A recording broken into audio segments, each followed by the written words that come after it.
So, the intention of this webinar is to give everyone a clear understanding of what human or soft skills are and how it's important to develop them and to highlight them against your technical skills in an AI world. So, we'll just do a quick introduction of our speakers. So, I'm Charlie. I work for the learning people in the marketing team. So, I'll just be sort of hosting this and asking questions. I'll pass over to you, Pip. Sure, I'm Pip or Philip Blake. I am the managing director of Train AI and also a company called Disruptive Cyber Group. I have been within training, certification, education, consulting now for 10 years, predominantly focusing on cybersecurity and now AI. I have worked with various exam boards, institutions, governments, and industry enterprise players to upskill their workforces. Amazing. And then Mark. Hello, I'm Mark. I'm Head of Education at the Learning People. For the record, I've been working with the Learning People for best part 14 years. My role is as Head of Education to look after everything that is student related. So what they study, how they're supported by the student care team, and then once they've gone through that process and sat and passed their exams, to move on to the career services team or the other people that are going to help them get their jobs and get the outcomes that they've come to the Learning People for.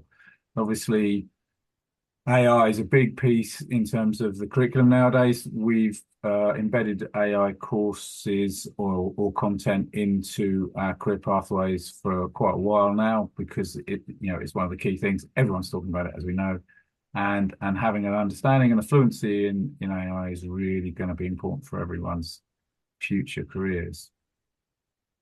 Absolutely, which is why we're here today. So we're just gonna hopefully launch with a quick poll just to get a gauge on how everyone's feeling about the current age of AI and its impact on the job market. You can all just pop your answers in, that'd be great.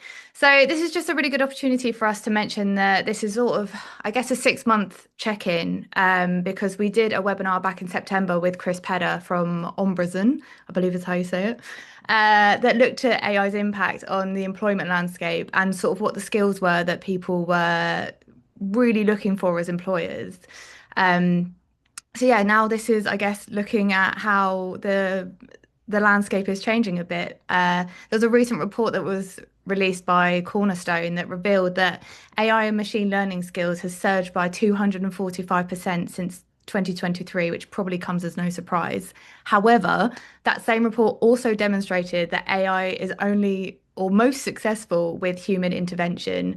So looking at sort of a 50-50 split between those, what we call soft skills and those harder technical skills. So, the qualifications that you're learning. It highlighted an explosive growth since 2023 in traits like enthusiasm, which was up nearly 1,000%, independent working, which was up by 850%, as well as more modest increases in core skills such as resilience and flexibility, which was up 42%, and leadership 28%. Also, a global talent shortage survey released last month, which highlighted that while AI-related skills are the hardest technical skills for employers to find, they're actually also really struggling with people who have the skills in communication, collaboration, and teamwork.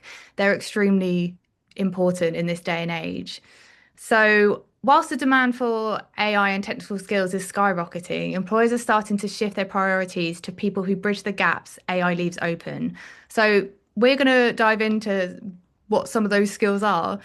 So before we do that, we'll just look at the poll answers if they're going to magically appear on my screen. Cool. So a lot of you feel quite positive about AI's impact, that it helps you automate.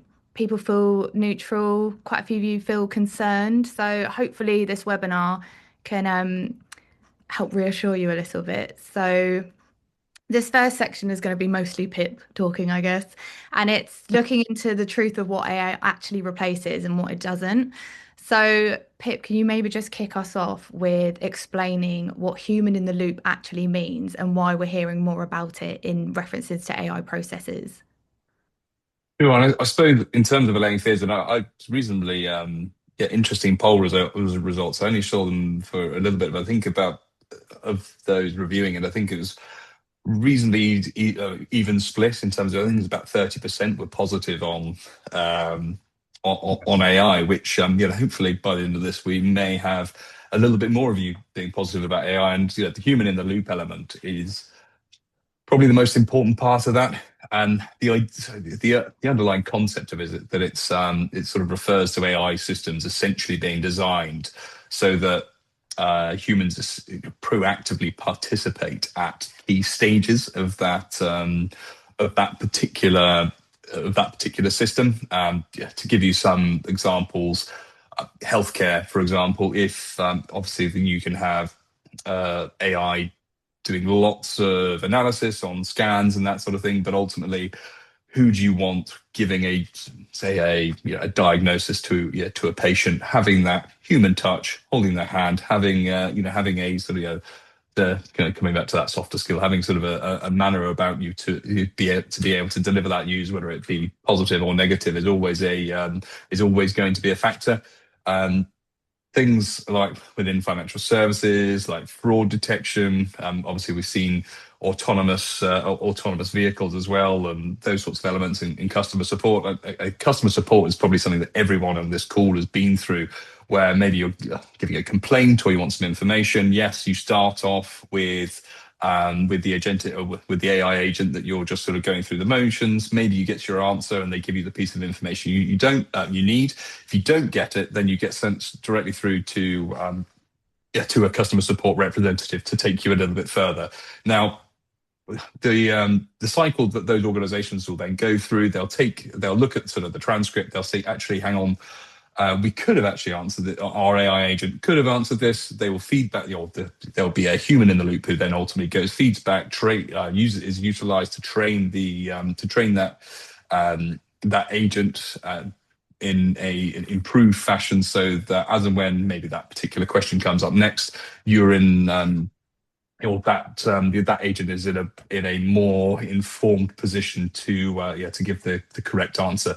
So there's lots of examples where humans are going to be involved. Obviously, my sort of forte in this is with cybersecurity, and sort of when it comes to the likes of threat response, you can't go to a cybersecurity conference. I think it's pretty much similar across the industry now. Every organization or software or new tool has got some way, shape, or form of AI embedded into it. But when we look at certainly when we're looking at cybersecurity threat response, if there is, in order to pull a trigger on a complete emergency response, you need to have a human present to sort of make that decision and get all hands on deck, because there have been examples where there have been false positives. And I was actually having this conversation the other day with a chief information security officer, where they spent a month hunting for a threat which it just wasn't there. And you think about the amount of time that his team have spent doing that. I think it came, the way that he quantified it came into sort of millions and millions of pounds that it cost them. So that human in the loop factor is incredibly important. So you've mentioned a couple of ways that people have worked with AI, and I would guess that people are still quite worried that AI is going to take their job. So what would you say what are the key tasks that AI is actually replacing? Sure. Um, so I'm going to answer slightly differently. So if you look at sort of all of the technological innovations over the years, I look at sort of just a general personal computer. It's just something which I can, because I sort of started growing up as or I was growing up as that was emerging. I'm going to try not to give away my age too much, but I remember when I was at school, sort of the only sort of computer program that we had to study was essentially learn how, it was a little game that we played to see how fast you could type. That was essentially it. Those were my computing lessons. If I told you now, or if I sort of told a younger self that, you'd be able to do this with spreadsheets, you'd be able to sort of do base level Python coding, that sort of stuff, which again, I'm not a particularly technical person. I've had to learn those skills because of because of the various roles that I found myself in over my career. I just think actually no, I don't think I would have been able to do that back then. So in terms of where we are with AI, it's at that very and again, drawing from cybersecurity, it's where cybersecurity was 15 years ago. No one has, we're just starting to scratch the surface. Organizations are sort of almost scrambling to sort of to adopt, but to adopt AI. But from the boardroom, what we're seeing is they're saying, right, we need to adopt AI. So where do we start? And that is, a lot of organizations that I'm seeing are starting to adopt it from a base level, saying to their, maybe a sales representative or a business development or your marketing. You can. It doesn't matter which horizontal or vertical that you sit in within an organization, asking their team members actually, how can we save you 1 hour, 2 hours a day in this particular of your sort of more manual tasks? What is taking your time? Where is the bottleneck? And that is if we can look, it's going to take some time, maybe I think it's going to be on an accelerated timescale, admittedly, because of the hype around it. But ultimately, if we can save individuals from the sort of manual tasks, which are there, call it the things like I've seen it already that some of the people who have joined, they've had their AI agents join to be able to summarize this particular meeting in notes, right? So it's a sort of a case in point of what could be. You're not going to have someone taking notes, sort of data entry, manual inputs, even just simple reporting and updates and things like that. So and I know that the big thing is over coding, and actually Mark and I were having this discussion. Yeah, stuff breaks. There are things called hallucinations within AI. Now, if you don't know should you go off and do a Python course or a Java course or whatever the case may be? My answer is yeah, absolutely, still do that, because the core building blocks on which AI comes from there is still an element that needs to be understood. And if everything just broke tomorrow, that person would be the most valuable person in the room. So that's in terms of what is it replacing? Sort of the menial sort of day-to-day tasks, which can ultimately make you a more efficient employee if you know how to utilize the particular tools and technologies which are put in front of you correctly.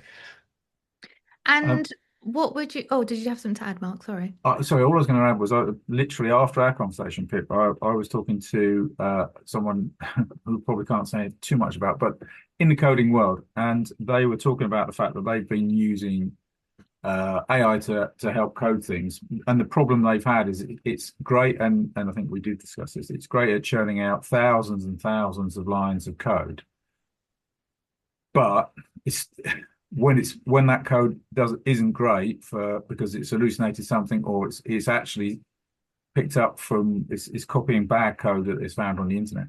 You've then got to employ people to go and unpick all of the damage or to unpick all the bad code. And so it's definitely not perfect as things stand at the moment. And the humans in those cases are the ones that you have to turn to be able to unpick and solve some of those issues that you think you save time with, and then you haven't necessarily always saved time. Yeah, and I guess on that as well. So where you need the human element, are there other things that you think that AI just either can't replace or just struggles to replicate, and you need that human intervention? But I'm not sure if you've seen it. It came in the news recently, but there's an actual website dedicated to these are AI agents and we need humans to do these particular things. It is a bit tongue in cheek to a certain extent, but yeah, and it comes back to those to the softer skills side of things, and also we look at sort of the more creative elements, and if you look at sort of various prompt engineering, there are courses on this as well, and you would have just by changing the verbiage by one or two words and how you give a particular prompt, or how you describe something on that sort of creativity front is incredibly important to sort of the outputs that you get. So it's going to be in terms of how we sort of address that. It's hard to describe and hard to sort of in terms of the direction that you an organization and from an organization's perspective, you need to sort of it would be very outcome driven. From an individual um, perspective, it's completely it's going to be sort of completely subjective on that front. One other thing I was going to say, just in terms of the jobs that AI are taking at the moment, I think we've heard a lot of chat around AI taking entry level jobs or AI contributing to what has definitely been a small cut demise in AI jobs. There's a report out by Anthropic this week actually, talking, and they've using AI. They've built a tool that looks at the jobs the job cuts that have been announced in the States over the last couple of years, and the proportion of them that are because of AI. So they've looked at to see whether the people whose jobs are going, whether their tasks are being replaced by AI, and they're looking at their own system and looking to see how what people are asking them to do. So when Claude is doing something, what tasks are those that they're asking them to do? And obviously, it is those mundane tasks. The jobs that are going now aren't necessarily related to all of those mundane tasks, and job cuts happen in economic cycles and always have and always will. And the best guess at the moment is that in those layoffs in the States that have happened in the last few months, less than 10, probably about 8% of them are relating to AI being able to do those tasks. The other sort of chunk of them, 92%, is related to other things, economic things, the normal swings and ups and downs, and particularly economic uncertainty and things that are going on in the Gulf at the moment, for example. All those sorts of things are the types of things that cause a sudden decline or a drop off in recruitment of entry level positions. It's always happened, and it will carry on happening. And AI will have a part to play in that. But I was struck by something really randomly earlier today, which is when this will show my age, Pip. This is way trumps yours, I'm afraid. My mum was a typist. She was a secretary in a typing pool, and that was a room full of women typing things for mainly men. It has to be said. And when the word processor came along, and when personal computers and work computers came along, all those jobs where you had typing pools, rooms full of people typing up stuff, all went. Now the women didn't disappear, and they generally got better jobs, and the amount of women in the workforce has increased massively since my mum was a typist. So, it will change. Stuff is going to be changing as we go along.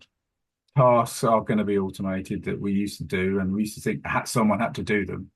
But that doesn't necessarily mean it's a bad thing. It just means that talent that you've got there can be used for better, more productive things than sitting and just typing out the words of some man from the 60s. Yeah, and I think that's supported by, the stat that I said at the beginning with the need for AI and machine learning skills has increased by 245%. That's not saying that people need more AI, it's they need more people who know how to use AI. So this is a question I'm going to throw out to both of you.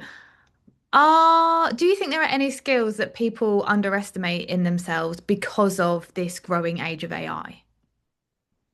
You first, Pip. Yeah, sorry, I lost my thread on the last one, so I'll try and answer this slightly more Oh, we love a coherently and waffle. competently. Yeah. So in terms of the skills that are, so I think the first one is emotional intelligence. Reading unspoken cues, building trust. Some of the things some of the phrases which are always said, people buy from people and those sorts of things. Motivating teams, handling conflict. Yes, there AI can simulate these responses, but it can't necessarily form genuine human connections. So yeah, emotional intelligence and empathy is the first point. I'll let Mark come in then. Uh, I'd say two different ones now. yeah.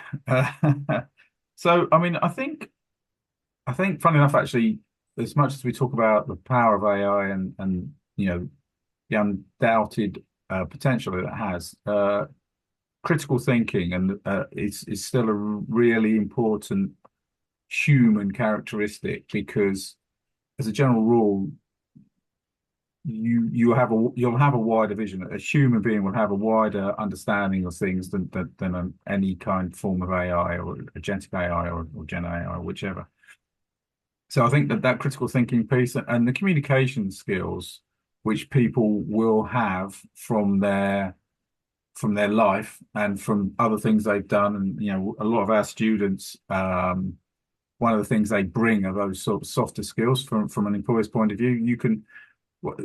People always used to moan about IT, the traditional stereotypical IT person who's hard to talk to or sits in the corner or the basement. And I did a whole TV show about it. they did a whole TV show about it. And there is a lot of truth in some of those stereotypes. And the ones that stand out in IT in those then and now are the ones that have got the communication skills and ability to interact and you say Pip, emotional intelligence is also quite a useful one. So I think it's the skills that people already have, and you're not. Yeah, I'll leave it at that. But those, I think, for me, critical thinking and communication.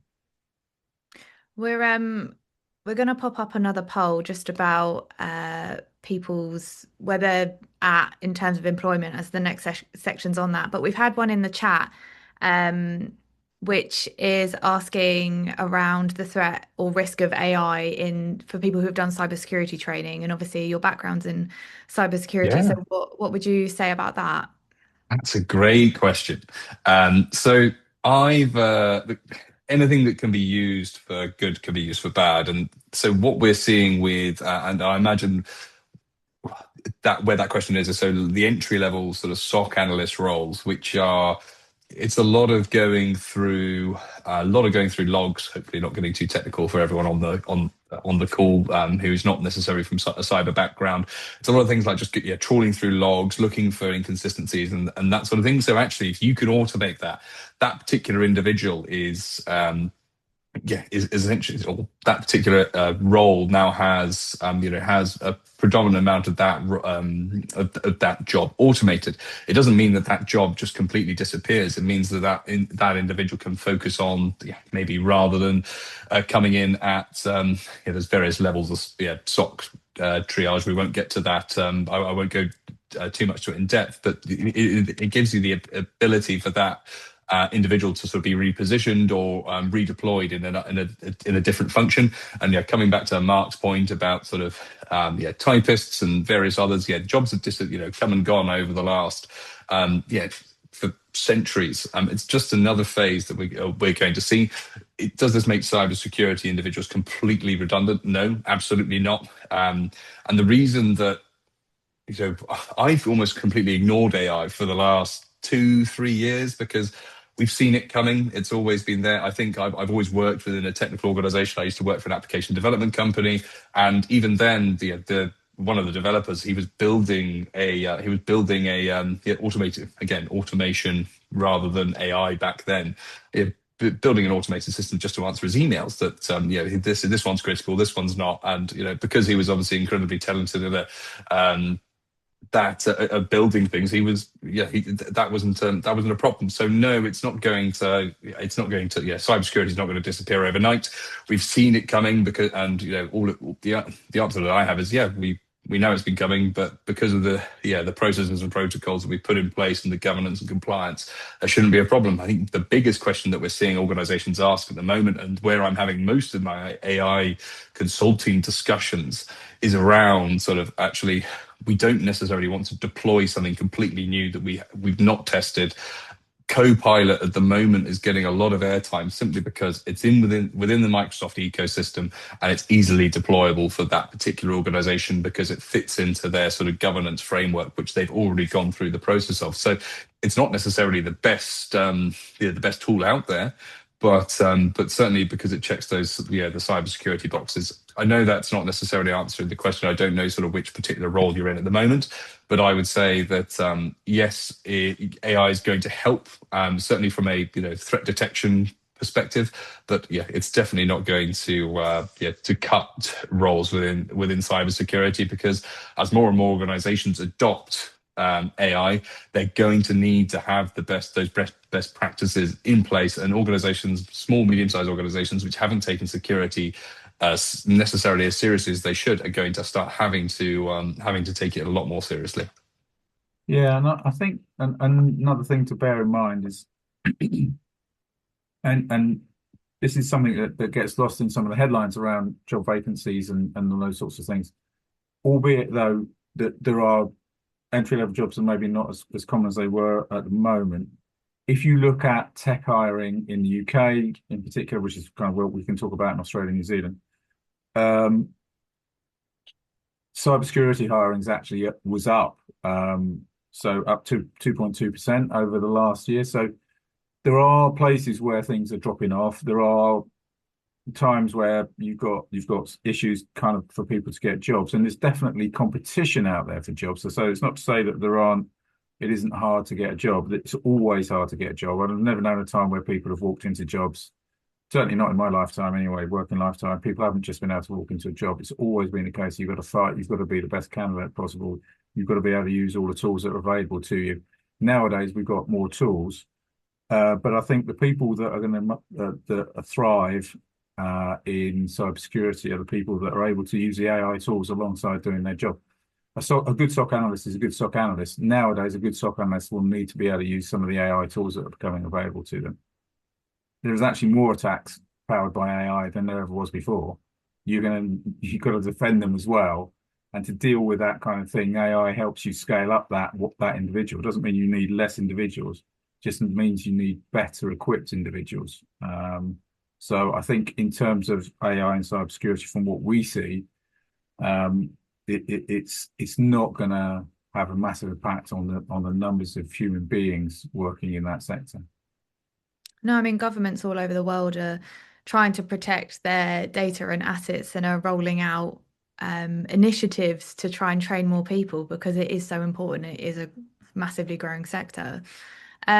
So in terms of employment and how people can best position themselves, we've had quite a few questions through, which we will come to. In fact, let's review the poll answers first so we can see where everyone is. So, can see that most people feel quite confident, but they benefit from some guidance.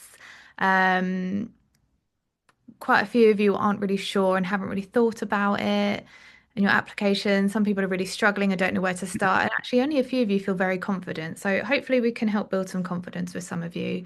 Um, so it looks like quite a lot of you need help with your CV and need to update it.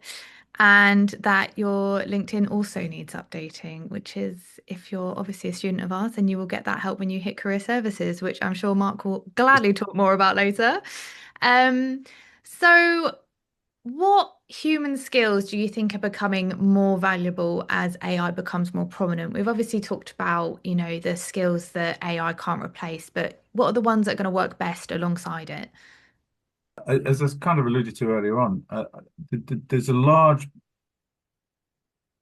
being a human and being able to do those jobs uh, was enough. Now it's not. You need to be able to someone who is adaptable, is able to continue to learn and to continue to adopt new things. I think that it's always been the case that tech has changed and you've had to upskill yourself if you're going to be successful in a career in tech. That's always been true. And you go from Windows 2000 to Windows, to 2008 and to Windows 11 or whatever. You kind of got to be able to move with those technical changes, and it's much more so the case in cybersecurity or in cloud engineering, etc. So you've always had to learn to move along with the times and move along with the new technology that's come along. So I think that ability to continue to learn, a willingness to continue to learn and be adaptable are really key things. I think AI is probably accelerating that slightly. You've got to learn again. There's more tools out there for you to use, and you've got to be able to adapt to that and to be willing to adapt to that because it's clearly not going away in the same way as technology changes haven't gone away. And if you were someone who worked with you know I don't know let's go out basic. Let's go when the old Sinclair Spectrum. First language I learned was Basic, which is very basic language. Now, if that's the only language that any programmer had ever learned, they wouldn't have a job in computer programming from very long because all the other languages came along and took over. And it's the same with AI in a sense. It's a set of tools. It's a technology that is coming along and helping you. Adaptability for me is, and kind of that growth mindset is the place you need to be if you're going to thrive in this new world. I think it's also important for people to stay up to date with the trends of what's happening as well. You don't necessarily have to train yourself in the programs that are coming out, but just having an awareness of them in case they do come into your job at some point. And something I'd like to add, and I want to tie this to your poll, Charlie, because looking at those results, some people aren't. I think especially the sort of the LinkedIn question, and it's what skills do you have? Sort of being and Mark's talked sort of about being adaptable and sort of that continuous journey of always learning, but being something which you're showing a little bit of determination and thinking and being innovative in that sense. And this is and this is something that I do a lot of work with students who are coming out of colleges and schools who are looking to sort of get into the job market as well. So obviously, some of you aren't feeling necessarily confident about your CVs. You're not necessarily feeling confident about your LinkedIn and that sort of thing. But actually, it's a multi-pronged approach. If you just send off, you just click onto the job website, whichever it is, Indeed or you click onto the job application, you send off your CV, and you leave it like that. Actually, in my opinion, you could do 200 of those. And if someone comes to me and says, I've done absolutely everything, I've applied to 200 jobs, I say, well, have you? Because actually, have you done your research on the organization? Have you found out who the hiring manager could potentially be? Like you could just reach out. So say it's a cybersecurity role. You reach out to someone within the cybersecurity team at, insert large organization here and say, hey, look, I'm going to apply for this role. Have you got any hints? Have you got any tips? Do you know who the hiring manager is? Try and build up a relationship or a rapport with that individual online. Could you give me some tips? Would you mind a virtual coffee or even an in-person coffee? If you can find out who the hiring manager is, and then once you've sent off your application, there's that process of just networking on LinkedIn. You have the ability to add 200 connections on LinkedIn every week. So if you're looking, if there's a particular role that you really want or organizations you particularly want to work for, there has to be a multi-pronged approach. Don't just fill out your CV and send it off. You have social media, you have the capability to see who those organizations are, what they're talking about. They will have their reports. And maybe they'll be at particular events and things like that, and you can find out where they're exhibiting. There's loads of things that you could potentially do on top of that. So yeah, showing that determination and innovation in how you apply for a particular role, how you pursue an organization to potentially become one of a member of the team there. And if you exhaust all of those avenues and you can completely say, then I think you can say that I gave it my best shot to become an employee of said large organization. So hopefully that maybe gives people a few ideas on how they can better prepare themselves to apply for a job. But yeah, that determination and innovation is something which is always going to be very humanistic. Absolutely, and all good advice, and very much ties in with the advice that our students can get from the career services team. I did see a question pop up earlier on about when do you get access to career services team?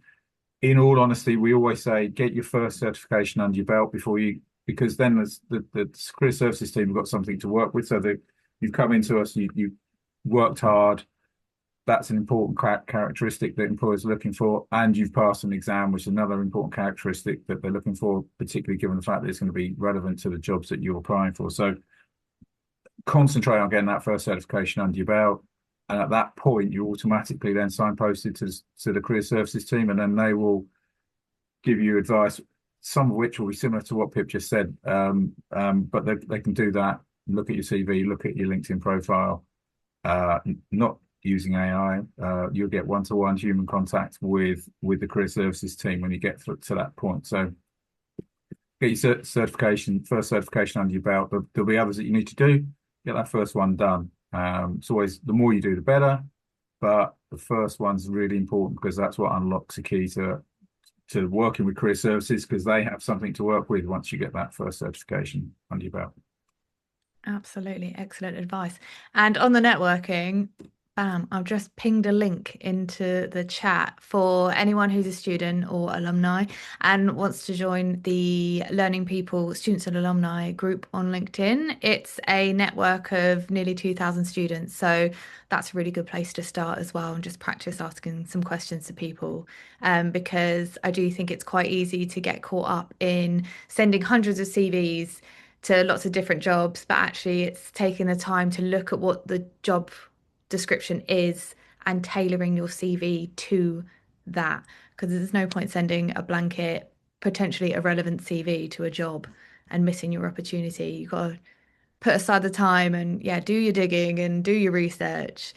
So, how would you say that our students could best position themselves to succeed in an AI world, Mark? This is your Um, section. so, I mean, there's a fairly simple and slightly trite answer, which is to do all our training and get a balance of good technical training alongside some AI understanding and fluency. I think we in general, we're not looking to train people to become experts in AI per se, but to be able to have that fluency or that understanding, the ability to talk about AI when they're in that interview situation. Because, it's lots of people are self-adopting AI at the moment. Lots of employers are quite scared about AI because they don't have any training for it. They're not trained in it. They don't know how to use these things. It's caught everyone fairly on the back foot in terms of AI adoption, and people are doing it, but not necessarily doing it very well. So understanding it gives you a head start on everyone else. So I would say follow the career pathway that you've got would be my kind of very glib answer. But and again, stay interested and stay informed, because things are changing quite rapidly. I'll chuck in the link actually to that Anthropic article as well, which is interesting around these things. But I think it is ability to go and delve into that. Our training platform, in terms of, for those people doing the tech courses, has got a lot of information around AI, and you could delve quite deeply into it. Concentrate on your certification pathways, but there is training in there around AI as well. And I think that will be my first and most important tip. I think you've got to pick the low hanging fruit. You've got to get your certifications, and then you can look at some of that AI stuff to give you that edge over people who are not getting that training. There's lots of people out there who are going, I've got a workforce full of people here, none of them know anything about AI other than what they've seen on TikTok. So, do you think that employers expect candidates to already know like how to use these AI tools, or are they looking for people to at least have a knowledge of them and, you know, which ones are available and which ones are relevant to their industry? Or would you say Um, it's more about just, yeah, showing and highlighting that you're curious about the tools being used? yeah, I think for employers at the moment, if you're recruiting for a job role at the moment, you're obviously the employers and recruiters are always looking for that unicorn person who's got loads of experience, knows everything there is to know, and is very cheap. And they'll want someone who's got all sorts of features and is absolutely wonderful. But the reality is, you just need to be better than the other candidates in the pool. that are out there. And so having that spread of knowledge, having that certification content, and having an understanding and ability to speak with some reasonable understanding of what AI is and how it's working is the key to it, I think. Did that answer the question? I think so. And I think, Mike, just to sort of add to that, I think in terms of AI is so new in terms of that, and cybersecurity has been really criminal in this respect, where you'll have a job spec which is put up and it's by someone from the HR department who's sort of built the job spec, and they'll say, right, we need someone to have 5 years experience in this particular tool, and that tool hasn't been out for 5 years. Yeah. It is a really common, and that there is that. There is a between the hiring manager and sort of the HR team who are sort of maybe sort of recruiting for that particular role. There's always that divorce, the bit of something that gets lost in translation in between those. So I wouldn't necessarily say it's an expectation, but at this particular point in time, it is certainly it's a nice to have. Certainly. We've had, just before we move on to the next section, we've had quite a few people asking about the use of AI tools to scan CVs and how people aren't, they feel like their CVs aren't being looked at because of this. Is there a way to get around that? I mean, my advice would be making sure that you're actually tailoring each CV and not just sending a blanket one. It needs to stand out. It needs to have a skills match to the job you're applying to. Do you have any other advice or anything to add to that, Mark?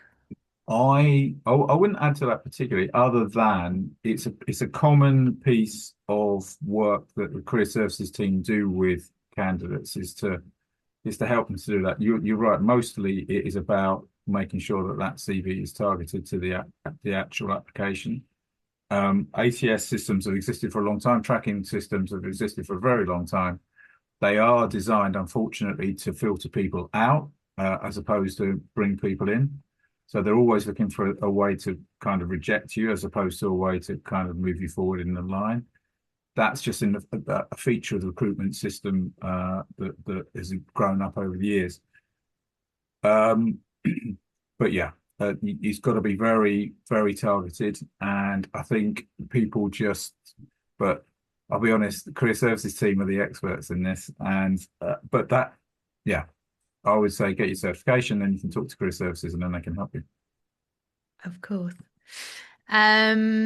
So the next section is looking at a 5-year action plan. I mean, don't have to actually go through year by year, but essentially how people can future-proof their careers as AI develops. So there's a lot of discussion at the moment about the shift from Gen AI to Agentic. So what does that mean for the way that people work?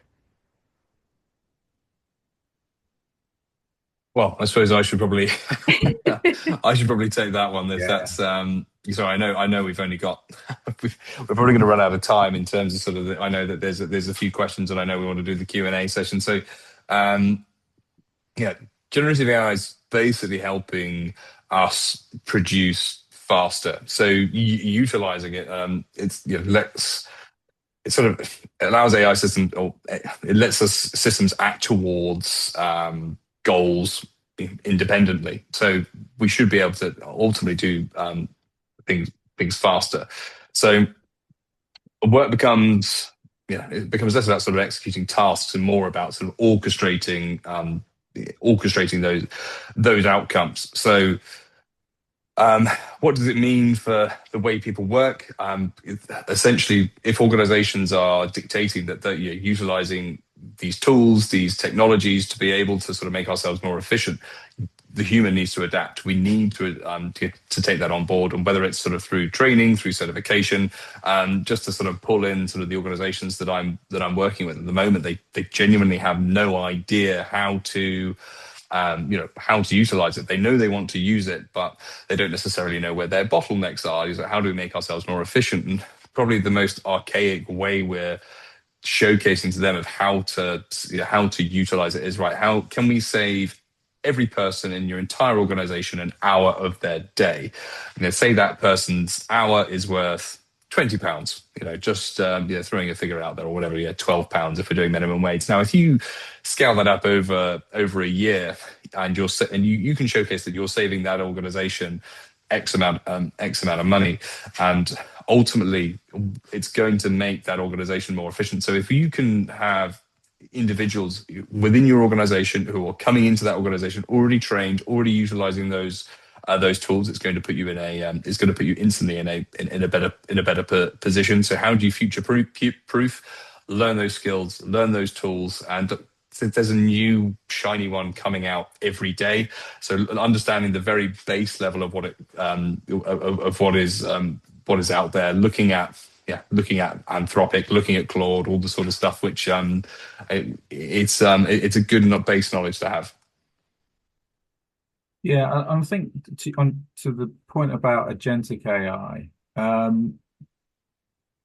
we're right at the start of what agentic AI looks like and what it can do.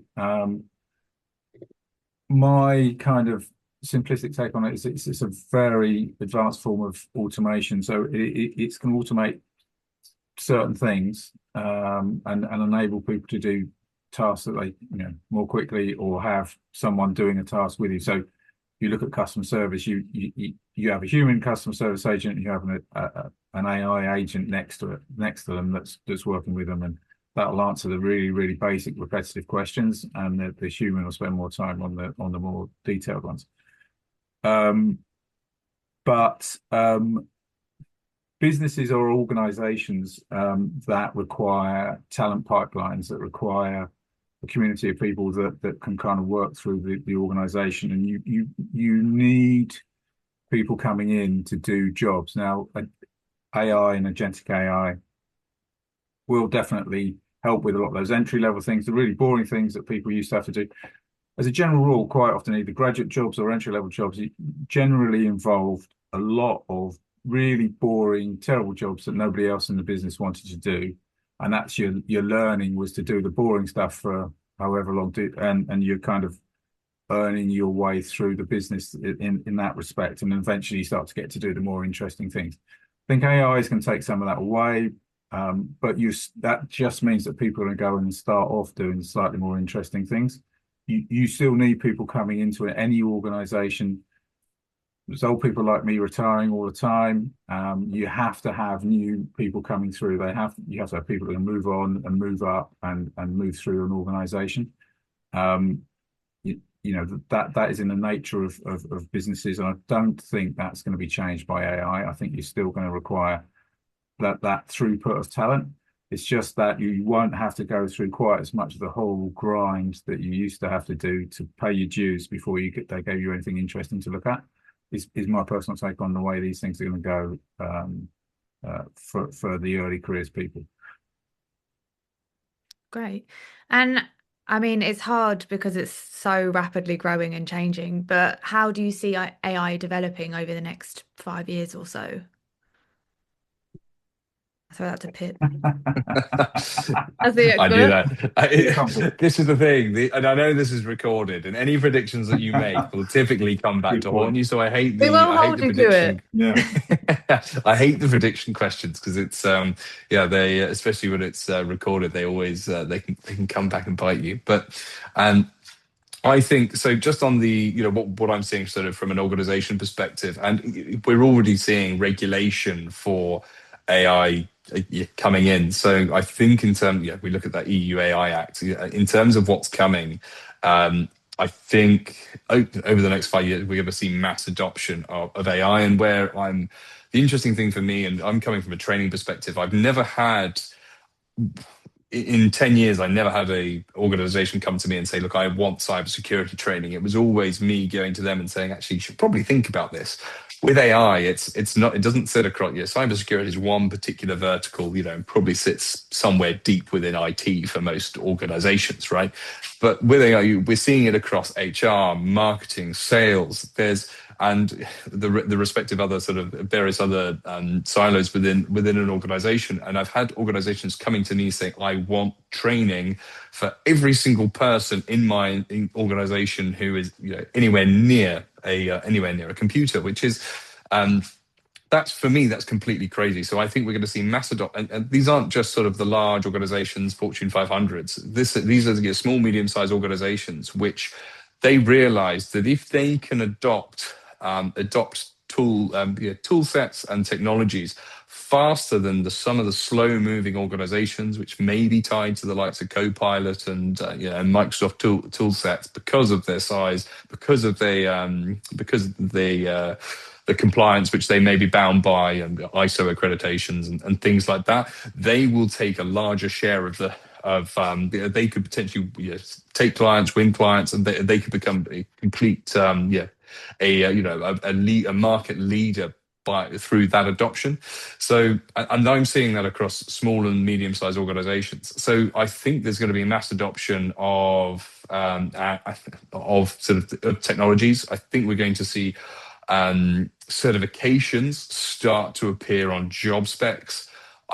I've seen a couple again, but not, it's not as mature as long as the other, project management, cybersecurity, even, every industry has the various certifications which within it. But I think that's probably I'm going to leave it at that sort of mass adoption because it's already happening, and then I can't necessarily be proved wrong. Things are obviously going to improve in terms of the technologies. Models are going to constantly improve. Do I think we're going to end up living in the Matrix? No, I think that's probably the only sort of prediction, the other prediction I'm probably willing to make. That's so fair. Um, I'm just interested to gauge what level of experience people have with AI at the moment. So we're just going to pop up another very quick poll as we only have a few minutes left. It'd just be really interesting to I think people have probably mostly, used ChatGPT or, a customer service AI bot, but I think it's really different when you're using it in a business sense to actually help you with your role. So we'll just leave that up for a moment. Might be a good opportunity just to run through some of the questions we've had. So we've had Matthew ask, while he's been doing his studies and getting his qualifications, he's set up a GitHub and he has a career portfolio which highlights his live labs and the career path that he wants to take. Is there anything that he should add that potential employers could go and look at? I mean, I'd say you're ahead of the game already. If Yeah, by live labs, if you're building your own labs, and I used to have an instructor who, as and when he said at the start of the class, they said, "All right, when we get into the labs, it's like, oh no, you've got to build them first." So that's a fantastic way to showcase that your yeah, technical capability is there. If you're building it, that's awesome. In terms of what you can add to that, just as and when as you continue going through your studies, it's just a repository that you're going to keep adding to. yeah. I can't. Yeah, but that you're definitely ahead of the game there. I think that's a great place to be in. Um, the only thing is kind of obviously try and whatever it is, whatever the area you're looking at, try and make it as relevant to that. But otherwise, that sounds excellent. Great work, well done. So we've had another one, which is if you get your CV revamped by AI like ChatGPT and use it to apply for a job, would that send negative messages about you to the recruiter? Um, can we only use ChatGPT? Which other AI tools can we use for CV and job applications? I mean, I'm just going to jump in on this one.